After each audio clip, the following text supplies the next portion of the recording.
What's going on, guys? Welcome back to the vlog. Today we are going to do a little bit of interior restoration. Now let me show you what I got. Okay, so here we have a new armrest. Then we have a emergency brake boot. We have a shifter boot. We have a new emergency brake handle. And a new OEM shift knob with the H-pad and everything right up there. So just like we did when we installed the AEM wideband here, we're going to go ahead and start removing the center console right here and working our way back. Now, I've never removed the handbrake boot or the handbrake knob or the center console here before, so that's going to be a learning experience.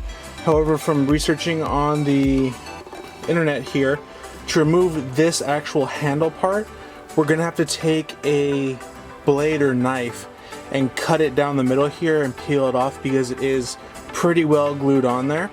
And some people say that there's a little ring down here, but I don't see anything. So we'll try to give it a yank. If not, then we'll just end up cutting it off.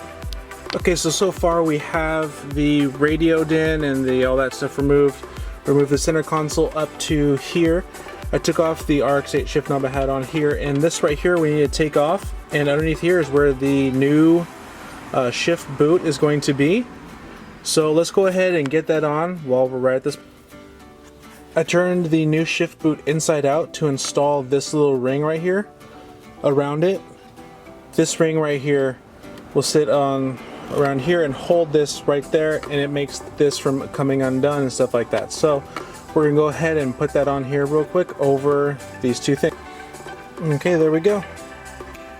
Now let's go ahead and put it on and see how it looks. Okay, so now we have the new shift boot in, and man, that looks so much better. I can't wait till we finish this all and put it all back together and see how it looks. But that right there, it's good memes. So this part back is where I have never taken apart. So right here, immediately I'm guessing I'm going to remove this screw. And I think I do have to remove this as well. And to remove this part, let's get the cigarette lighter out of there. It's a little dirty in here. I believe... Yep, there's some hidden screws under there, as I suspected, to lift this part of the center console out. Alright, so we got the center console that was up here with the armrest, so now the handbrake is exposed, and I just have it flipped upside down right here. This is the boot cover, so it's going to need a couple screws undone, so it looks like just these two right here, then one right there for 3, and then we'll slip on the new one. So here's the old handbrake boot falling apart with some like either white or yellow stitching. Could be white, just old. Then here's the new one, brand new with actually this is like a dark blue stitching. I didn't ask for that, but that's okay. Okay, we got the new boot on. So let's go ahead and reattach this back in the center console, and then on to trying to remove that handle. So just a thought with this stock emergency brake handle, it was glued on, so I just slid down the middle there with a blade, and now I'm just slowly peeling it off.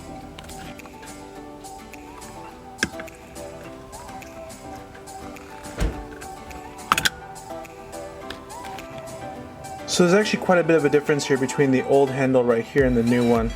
This one definitely has more like a detail to it and is actually made of leather, versus this one, which is just like an imitation. It's actually plastic, and they just imitated this fake little weave on here and stuff. So at least this one looks of nicer and higher quality. It actually is wrapped in leather. So now let's get this new shift knob on, or not shift knob, the handbrake knob on here, and see how well it fits and looks.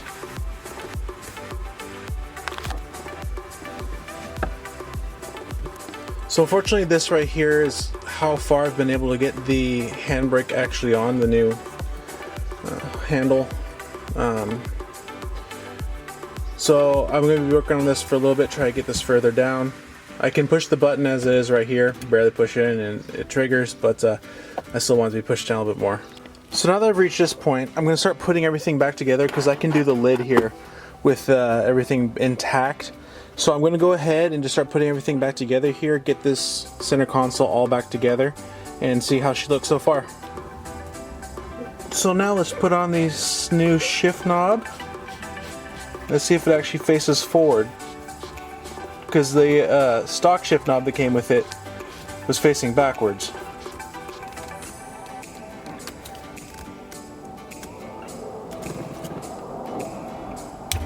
There we go. So much better looking. Don't mind all the cluster down there. That's all stuff that was in the glove box and everything that I'm gonna clear out here. So for the armrest here, I'm pretty sure it's literally just taking out all these screws right here, and then just the actual top leather part right here will come off. So let's go ahead and remove those screws real quick and see what happens. Well, boys, I done goofed. So I got all the screws out of here, on the bottom out of here.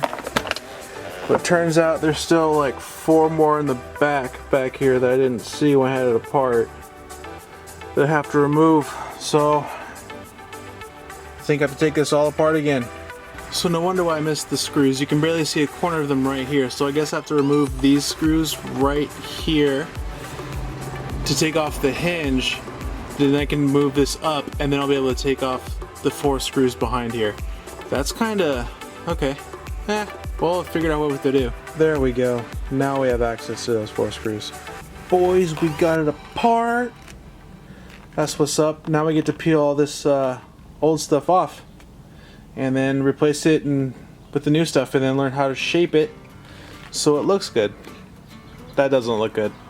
Okay, so far definitely this armrest right here was the most difficult part to do. I'm just assembling it together.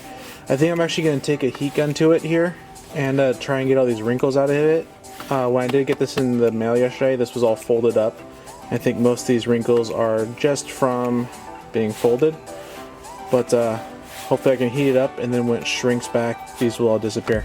Okay, not too bad. So I'm going to take a heat gun to it right now, and I'm also going to take a heat gun to the handbrake handle here, see if I can get this down just a little bit further. Alright, so here we go, finished product. I was able to get this down like maybe another centimeter more. I'll keep on working on it as time goes by, see if I can get that down any further. But it still looks a lot better than it did. And then right here, I did hit with the heat gun. There still are some wrinkles in it. Hopefully just over time, as it sits out in the sun, it gets hotter and colder, that'll all fix itself. But all in all, this looks so much better than it did. To sum it up, it went pretty smoothly. The only real hiccup was the 4 screws in the back here you can't really see, so you be careful if you do this yourself to make sure that when you have this apart, that's the best time to remove those screws, or else you're going to put it back together and have to take it apart again. But it looks a lot nicer. I'm happy with it, and I did get this kit from Interior Innovations, and no, this is not a sponsor. The only thing now that I have to do besides push the e-brake handle down a little bit further is just stretch out the leather. Right now when I shift, sometimes it doesn't really want to go into 4th or reverse. The leather is still just a little tight, so hopefully once again with just time that'll stretch out. But like I said, it turned out excellent, 1,000 times better inside the car, and once I get the seats in a couple weeks here, it's gonna look fantastic. Thank you guys so much for watching, and don't forget, together to the top. Let's go.